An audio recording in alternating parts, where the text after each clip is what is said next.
All right, welcome everybody back to an episode of the Big Douglas and Carmi Show.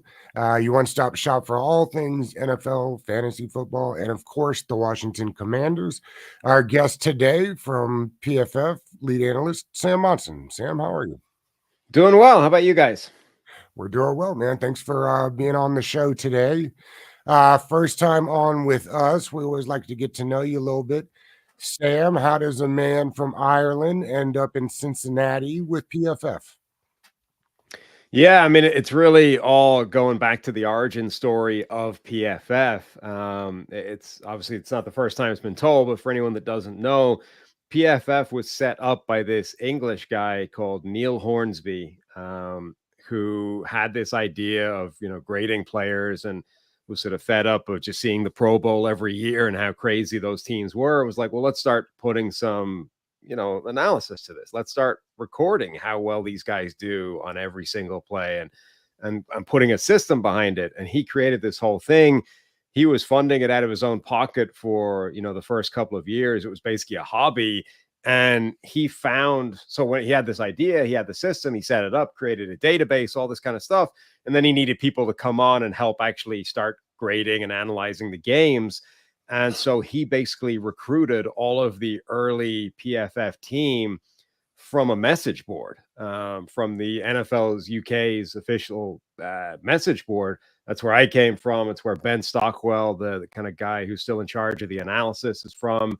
A lot of the early guys were all from that message board initially.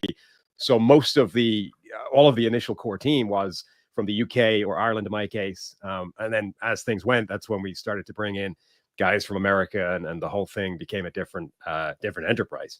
And then Collinsworth jumps on when? Chris bought the company in 2014. So 2014, he basically stumbled across PFF, trying to do research for calling a Super Bowl, found PFF, signed up to the database, the premium stats at the time, and ends up, actually ends up thinking he got scammed out of his money once he found out Neil was from the UK, and then eventually calls him up, talks football with him, and ends up a few short months later buying the company. I think there are a lot of people that don't really get what PFF is trying to do, what it is for. What would you say is the biggest misconception about PFF? Well, it's a player analysis and a player evaluation site at heart. I mean, that origin story, the whole point was, look, clearly these Pro Bowl teams are wrong. They're not correct. It's the guys are making it that shouldn't be.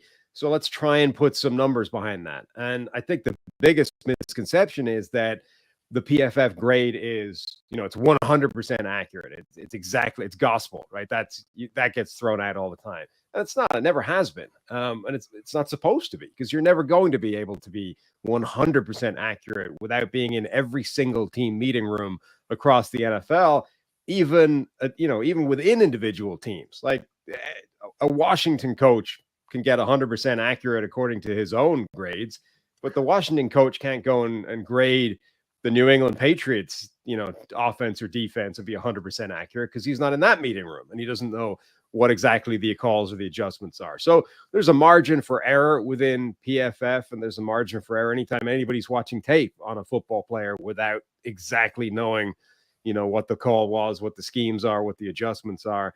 But that margin for error, I think, is a lot smaller than people think it is. And it's also it's a smaller thing than not doing anything at all, right? Because that's the alternative. You say, well, can't get it 100%, so let's not even do it. Let's just sit back and assume that eyeball test or ballparking or just guesswork is as good, and it clearly isn't, right? There's obviously value to going through and systematically recording something, whether it's a data point, whether it's a grade, whatever you want to do. You just have to be aware that it can't be 100%, and there's you have to be sort of careful the way you use it because of that.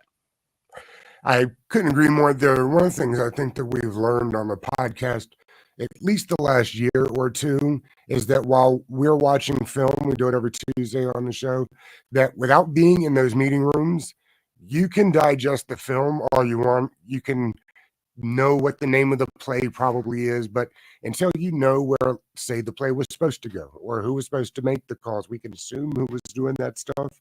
We know what assuming does.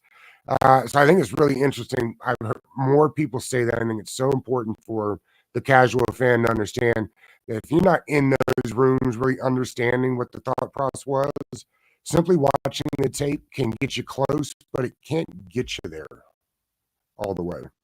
Yeah, and a lot of the times, there's a difference between sort of how much information you know from schemes and how much information you have just sort of out there. Like a casual fan has an idea of, what cover 2 looks like, cover 3, all these kinds of things. But then you can get an even better idea of how each individual team would treat a certain situation based off what we know about those coaches and those schemes and how, they teach certain things. So you can kind of get incrementally closer and further along down the line and have an idea of what the responsibilities are for every individual team. But, we used to do this. I remember years ago, Bobby Slowick, who's now the offensive coordinator of the Houston Texans, he used to be a senior analyst at PFF.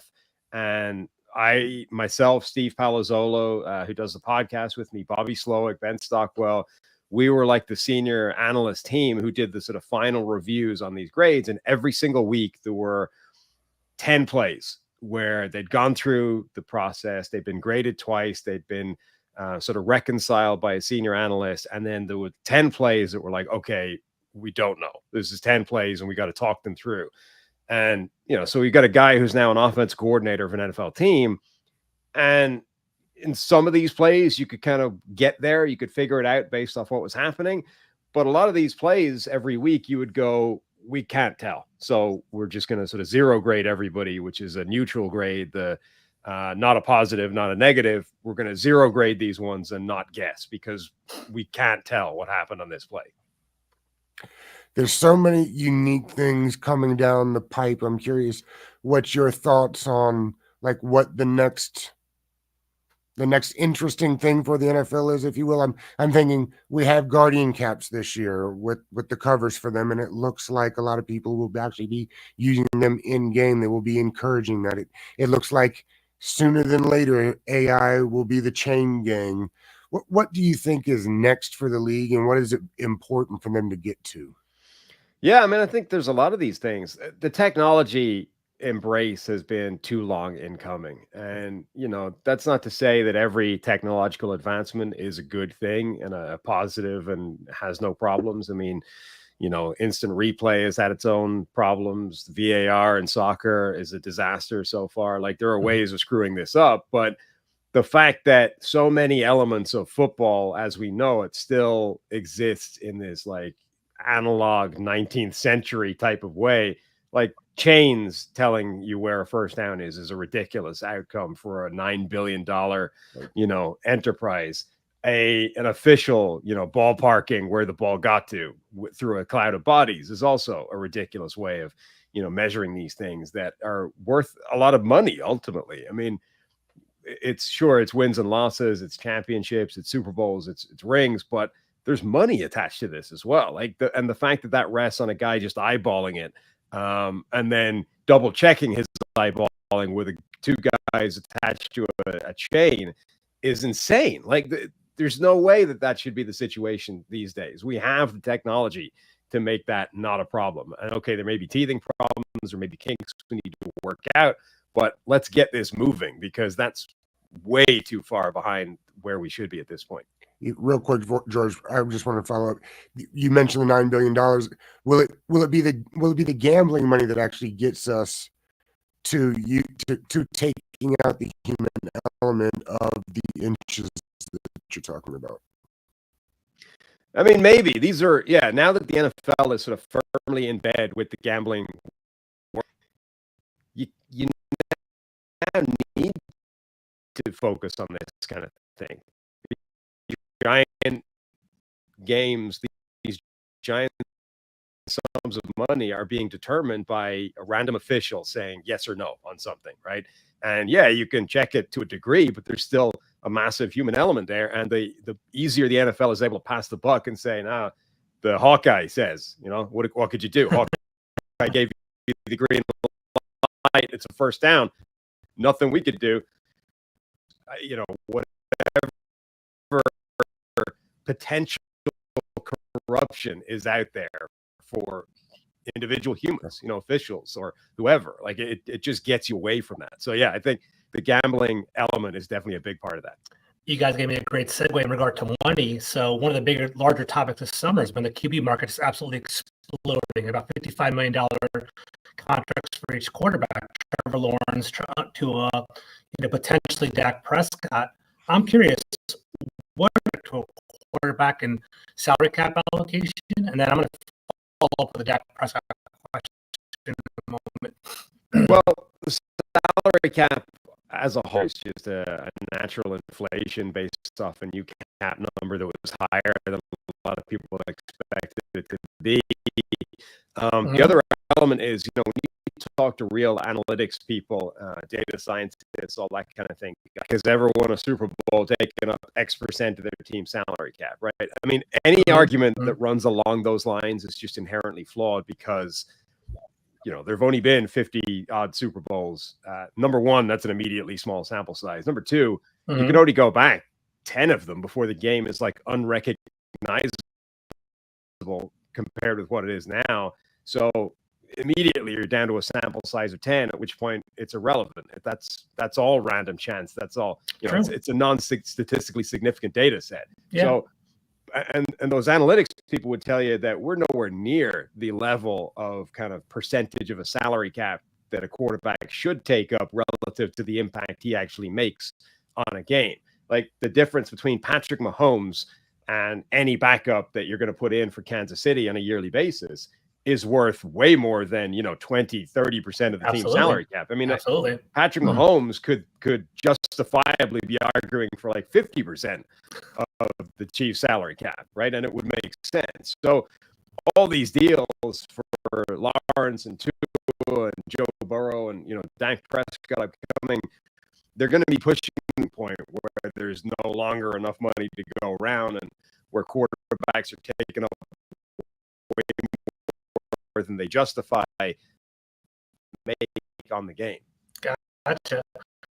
That's a great follow-up, a great segue to what I'm going to ask you next. So we're obviously right now, right? There are three major players that are on the free agent market: CeeDee Lamb, Micah Parsons, Dak Prescott. Is Dak Prescott worth the potential $60 million coming down the pike? And how would you prioritize those three free agents? Yeah, so there's a couple of ways of looking at it. I mean, last season, Dak Prescott had, I think, a very strong case to be MVP. Yeah, he did. Now, MVP, Absolutely. It's not always decided on by, just overall performance. There's narrative elements. There's who did you do it against? There's those kinds of things. And that's where Lamar Jackson became the MVP. But Dak Prescott was one of the best quarterbacks in the NFL last season in the regular season. And that, I think, is now becoming his problem, where obviously Dallas has failed in the postseason repeatedly, for the last 20 years, and it's becoming a meme at this stage, right? Or it's been a meme for a long time. But last year may have been the first year where it felt like everybody in that building was like not just aware of it, but influenced by it. They showed up to that game, and the Cowboys' offense have been amazing all season long. And it was like they'd never played together. Like Dak Prescott couldn't find CeeDee Lamb. They were on different pages the whole way. It was a catastrophe. And the only explanation you can come up with for that is they felt the weight of that exploded because of it. And this is now, this has become a theme of Dak Prescott's playoff career, where he's been nowhere near the same quarterback in the postseason as he has been in the regular season. Excuse me. So, when you're looking at this and you're saying, is he worth market-setting contract? Well, he's the next guy up, and he's in that area. But is we've been winning 12 games every single year, and we still can't win playoff games. If the quarterback, we can't pay him this kind of money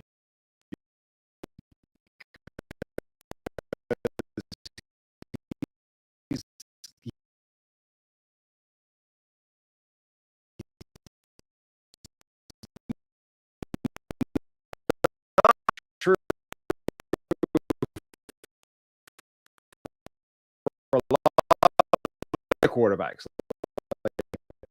You look at these guys,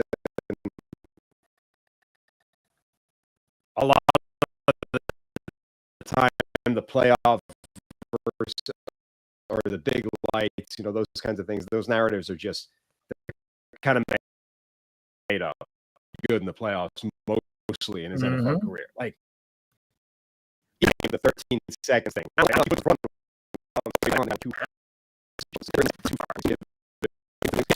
a difficult thing. Part of it, I think also than other people do. The outside noise does. And to an extent, I mean, we've sort of said this with Brock Purdy back and how much of it is everything around him, whether it's the offense, Tyreek Hill, all those kinds of things. Functionally, inside a team, it doesn't really matter, right? Like it doesn't matter if Brock Purdy is only 25% of that equation, as long as all the other pieces stay the same. On from a team point of view, same in Miami. As long as you can keep Tyreek Hill and Jalen Waddle and Mike McDaniel and Tua all together, doesn't really matter how much of it is Tua doing the heavy lifting and how much of it is the rest. Now, obviously, the contract makes it harder to keep all those pieces together, but as long as they have confidence that they can keep all the elements there that are working, then it's kind of irrelevant how much of it is Tua being helped and how much of it is him driving the wagon, because we've seen him with that environment is capable of incredibly high level play. His PFF grade was elite. His stats were insane. So I think Miami looks at it kind of in those terms and says, look, as long as the other pieces are there, we know Tua is capable of playing this incredibly high level. So we had James DeCo on yesterday, and he said how many teams would have stood in line to give Tua that contract.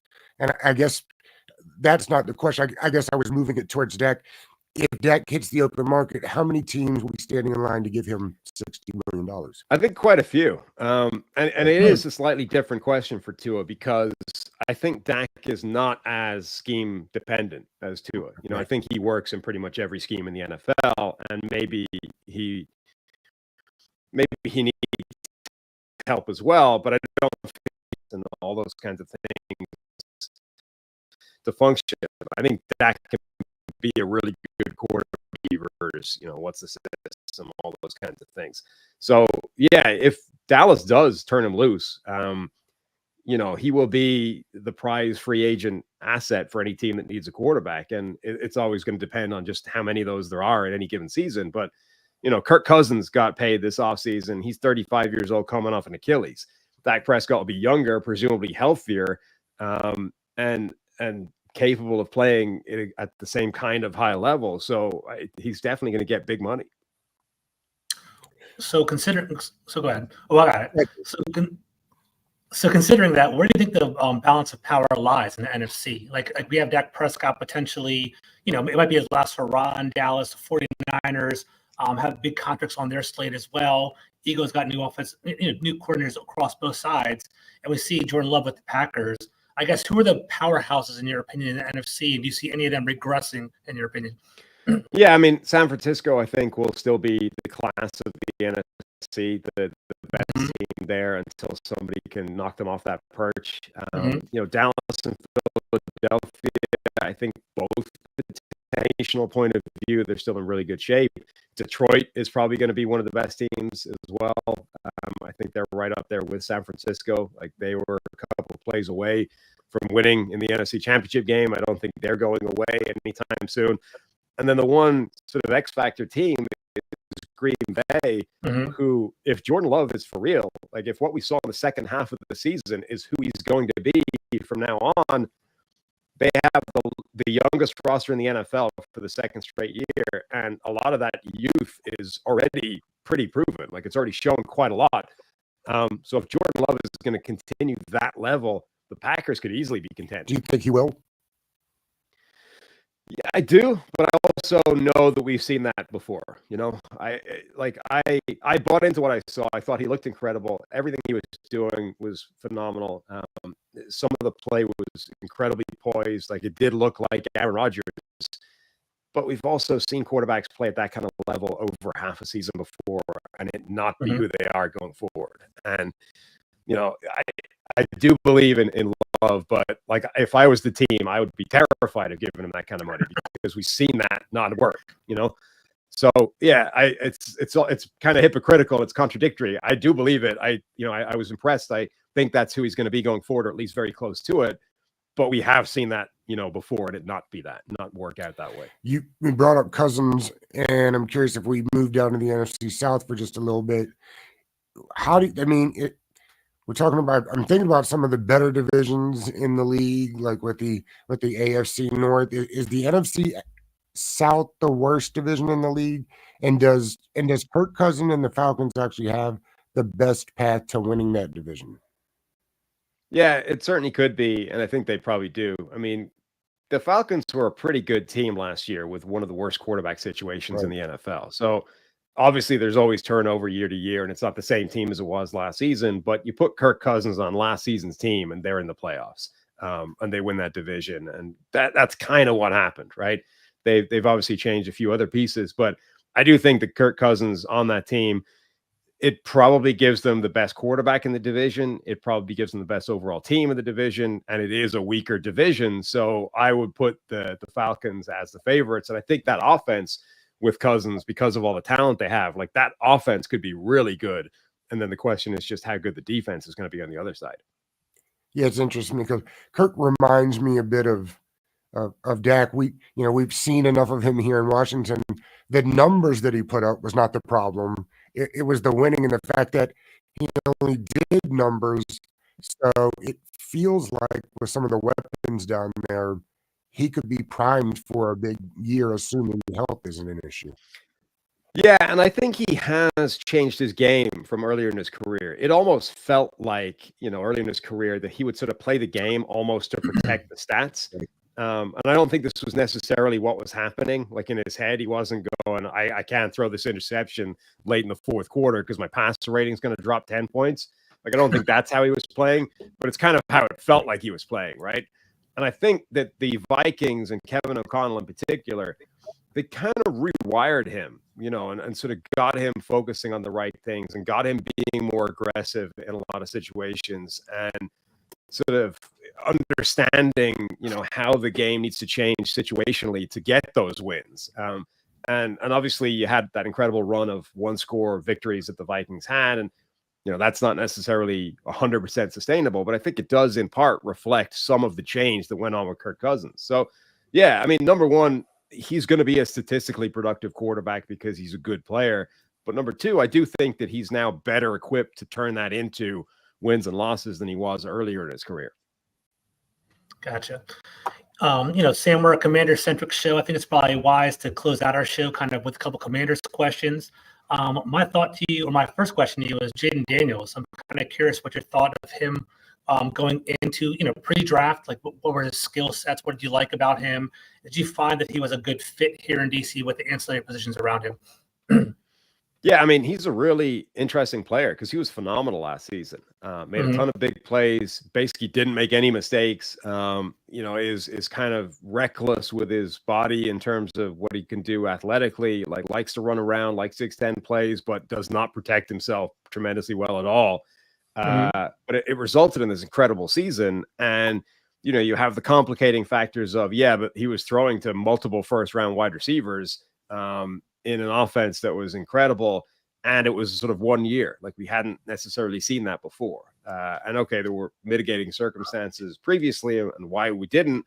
And he wasn't like he was terrible early in his career, but it wasn't the same guy. So I do like him. I think he's got incredibly accurate. He's a good arm. He is a good decision maker, or certainly was, with the exception of that, like, recklessness with his own body. And I think that's definitely something they want to, tame and try and rein back in a bit, because he's not a big guy, and some of the hits he took were, you would cringe as a coach seeing him take those kinds of hits. like watching Will Levis last season, right? Where some of the hits he's taken, it's like, dude, stop. Like we don't need it. We don't want it on 1st and 8. We want like our 1st and 10.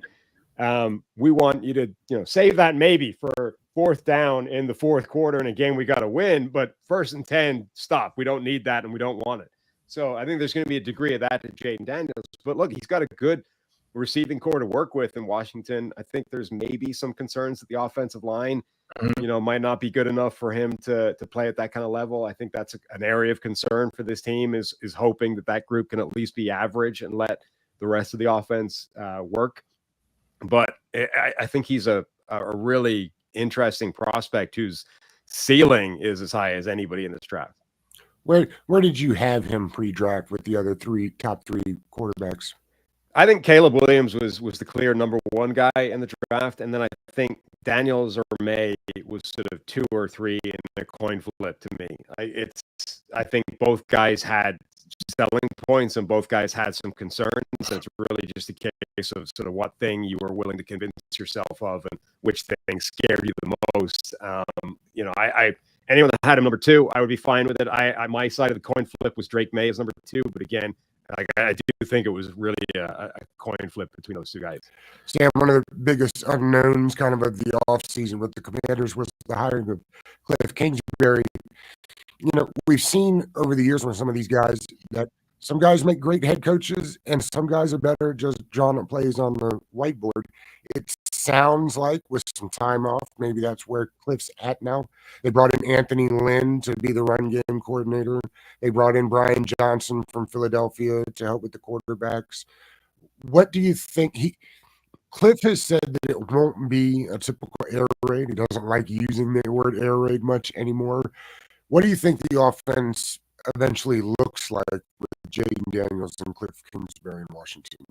Yeah, I think it's a big question. I'm really curious to see how much that scheme has evolved since the last time we saw it in Arizona. Because Kingsbury has been, and he was bringing an air raid system with him, right? And early on, it was sort of like no, we're going to bring my account work in the NFL. And that lasted about 2 weeks. They were, and it didn't work.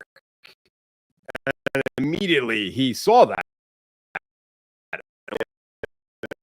So we're going to make some changes. They lost. So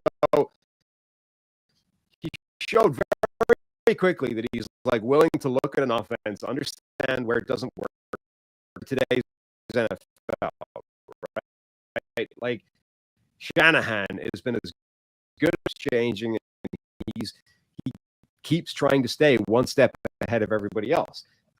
Every year, Mike McDaniel has been in Miami. They start the season with something that nobody else has seen before.